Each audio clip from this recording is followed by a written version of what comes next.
Hi, it's Jan Diatri. Great things are happening in the 1 Minute Kitchen. Korean barbecue. The secret's in the marinade. Here's what you'll need. Asian sauces like soy and sesame seed oil, and beef like a New York steak, or you can use chicken for this dish. Cut the steak into thin slices. If using chicken, do the same. Once you have your meat or chicken cut, now you're ready for the marinade.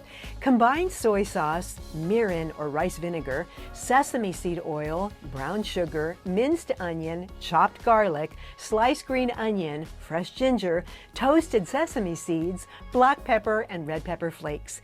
Give it a good stir and then pour it over your meat and get it well coated. Then refrigerate for several hours. When you're ready to cook, cut some yellow onion in slivers, cook them in a hot skillet just enough to soften, then add your marinated beef. Cook for just a few minutes and it's done. You can serve it over cauliflower rice or white rice just like this, or as tacos with a dash of sriracha. Korean barbecue, simple and scrumptious. We'll catch you next time on the 1 Minute Kitchen. 1 Minute Kitchen proudly presented by these sponsors.